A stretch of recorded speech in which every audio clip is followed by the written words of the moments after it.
Good evening, fellow leaders. Welcome to How to Escape the Matrix. I'm your host, Hannah Thorsen, and I'm going to teach you how to escape the Matrix and become the natural-born leader that you are. There's no specific first step you have to take in order to begin this journey, so this isn't going to be a step-by-step process. Rather, I'm going to share a lot of information that your intuition will guide you as to what you like the most and want to learn more about. I'm happy you're here, as this means you've reached a point in time where you want to change your life for the better, not only for yourself, but for those around you. This week, I will be discussing the topic of mind, body, and soul, and the art of mastering your emotions. Sit back, relax, and enjoy the show. You're going to want a seatbelt for this one.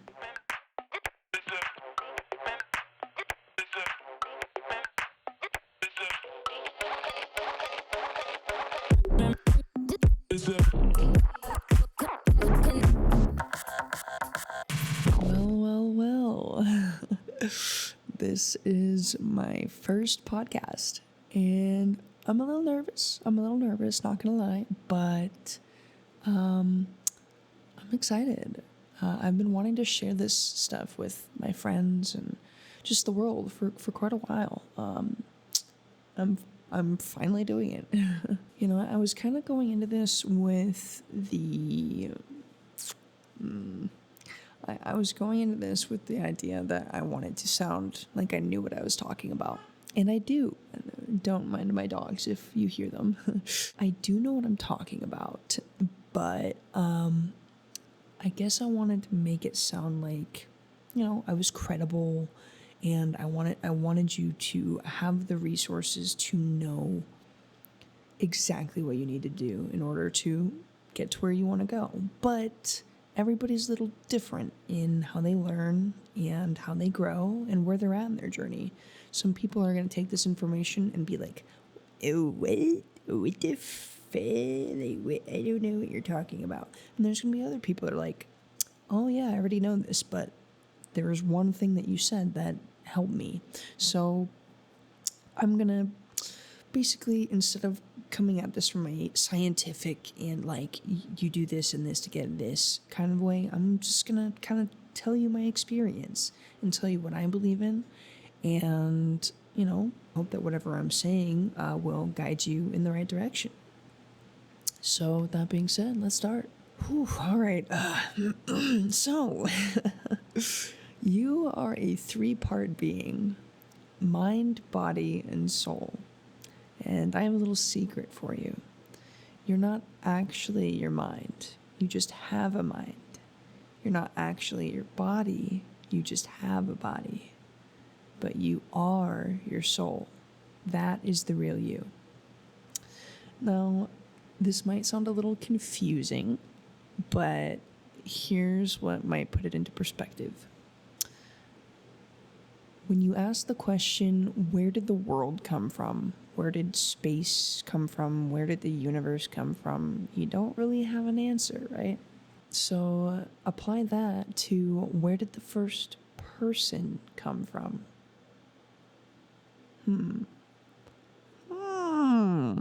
Well, that's a wonderful question. I'm so glad you asked. Energy. Humans have not been around as long as Earth has. Where did they come from? They came from energy coming together and creating the first human. Now, I don't know how this energy came to be, but it did, and here we are. So, yeah. That being said, your soul is energy.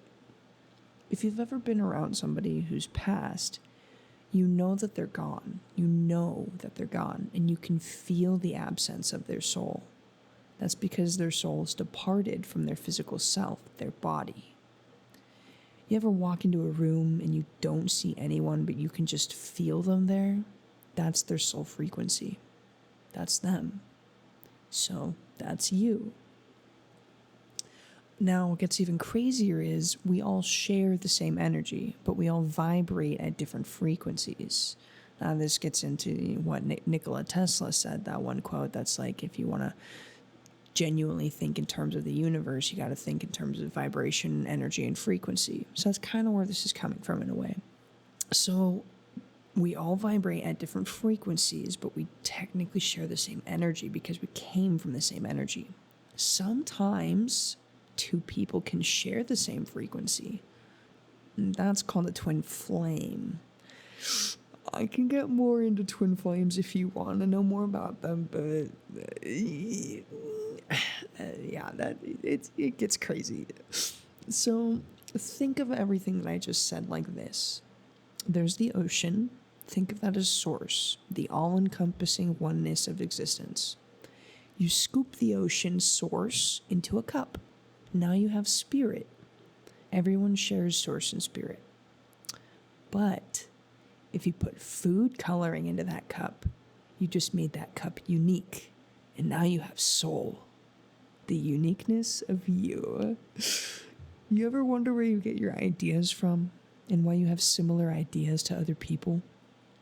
Your ideas are coming from the collective consciousness, the collective energy, source and spirit. Nobody shares the same mind, but we share similar thoughts, which emanate from source. People tend to be afraid to share their ideas because they think others are going to steal them or make profit off of them, which is valid. I completely understand. The truth is, there's probably a lot of other people that already have your idea, and they're just not putting the work in to make it reality. So you don't have anything to worry about when it comes to putting your ideas out there. Besides, practicing detachment is purely key to getting what you want. So the more you attach to your ideas and hold them to yourself, the more you won't actually achieve them. That also gets into the art of flow, but these are all topics I'll probably expound upon in different episodes. The main thing I want to emphasize here, though, is becoming self-aware. So, with that being said, I really want to talk about your mind and your body. Your mind is your best friend when you choose to use it as such. It's like, think of like driving a car. Like, you're not the car, but you're operating the car. So your soul, you're operating your brain, you're operating your mind. It's kind of the same thing. And emotions are your indicators when it comes to flow and how you go about life and where you go. It's your turn indicators, it's your brakes. Maybe it's your horn, I don't know. When you start to become extremely cognizant of your emotions and you allow yourself to see, feel, and release them the way they're intended to, you're going to start seeing a massive shift in your reality. A lot of what I learned about emotions actually came from Abraham Hicks. I definitely recommend you check her out because she majorly helped me get to where I am now. So you probably want to know, how do I become cognizant of my emotions? How do I become more self-aware? Well, let me tell you. What it means to master your emotions is it means you're able to regulate your emotional responses in a way that's healthy, which means you have to become aware of your emotions, understand why you're feeling an emotion, and then figure out what you need to do to either release that emotion, see that emotion, feel that emotion in a way that's helpful rather than harmful. For example, if, say you're at work and something went horribly wrong, I don't know, a bunch of isopropyl alcohol spilled all over the floor and you don't know what to do. And there's explosives very close. Obviously, your emotions are going to be, you're going to be confused, you're going to be scared, you're going to be flustered, you're going to be all over the place. Your emotions are going to be nuts. Somebody that is a master of their emotions, when they're in a situation like this, the first thing they're going to do is think, what do I need to do to get out of this?